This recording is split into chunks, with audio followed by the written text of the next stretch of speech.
आप सब लोगों से हमारी करबद्ध प्रार्थना है इस शब्द के लिए, तो कभी भी जीवन में अपने माता पिताओं को कोई वृद्धाश्रम छोड़ के नहीं आना भैया। जिसके बच्चे माता पिताओं को वृद्धाश्रम छोड़ने की दिमाग में लाते हैं, उस घर से स्त्री चली जाती है, उस घर से भगवान चले जाते हैं, उस घर से पुण्य चला जाता है, उस घर से पितरों की छाया चली जाती है, उस घर में घोर कलयुग का वास हो जाता है।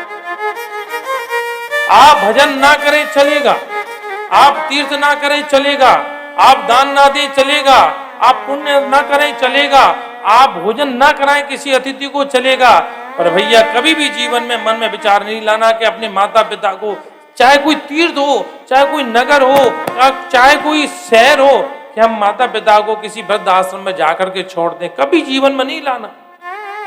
जरा विचार करें, जब बालक गोद में रहता है और वो माँ बार बार कहता है माँ ये क्या है, ये फूल है, अच्छा फूल है, ये क्या करता है, ये करता है, उसकी सारी डिमांडें पूरी करते हैं और वही बड़ा बालक हो जाए जिसका विवाह हो जाता है और फिर वो जाकर अपने माता पिताओं को जाकर के ओल्ड उसमें पटक दे, कैसा लगे उनको।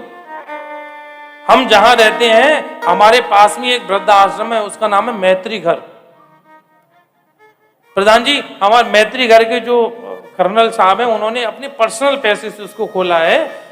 वो हमको बड़ा स्नेह करते हैं, जब कभी आएंगे हमारे पास आते हैं। एक दिन लेके गए, उनकी बड़ी इच्छा थी, बोले महाराज जी पधारिए। हमने जाकर के देखा तो एक कमरे में 6, 7, 8, किसी में 2 नहीं थी। हमने कहा ऐसा क्यों, 1-2 क्यों नहीं रखते हैं? बोले महाराज जी इनके अंदर झांक के देखो तो आपका रोम रोम रोने लगेगा। जब ये अकेली होती है ना, तब ये अपने घर परिवार को बहुत याद करती हैं, बहुत रोती हैं। मैंने पूरा जीवन आजीवन अपने घर परिवार बच्चों के लिए सौंप दिया, आज उन्होंने मुझे यहाँ पटक दिया। जिस घर में बड़े बुजुर्ग होते हैं, अपने बच्चों को कहानी सुनाते हैं, कोई भगवान के जन्म की कहानी सुनाएगा, कोई कुछ कहानी, क्योंकि आजकल की जो परिवार है, आजकल के बच्चों को टाइम तो है ही नहीं।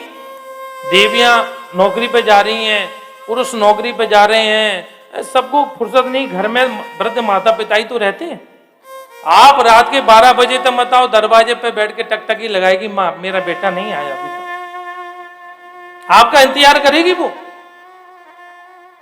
बोले महाराज जब घर की याद आती है ना, वो कई माताएं तो घर की याद में फांसी लगा लेती हैं, मर जाती हैं। इसलिए हमने ये निर्णय लिया है, एक कमरे में 6 रखेंगे, 7 रखेंगे, 8 रखेंगे, सबकी सुंदर व्यवस्था है। कम से कम आपस में बोलती हैं, बतराती हैं और उनका कम से कम दुख दर्द कम तो होता है। कभी जीवन में भैया हम बार बार कहते हैं, कोई भजन पूजा पाठ मत करो, अपने घर में अपने माता पिताओं की सेवा करो, तुम्हारा और तुम्हें तुम्हारे घर में ही मुक्ति मिल जाएगी। प्रेम से बोलो राधे राधे।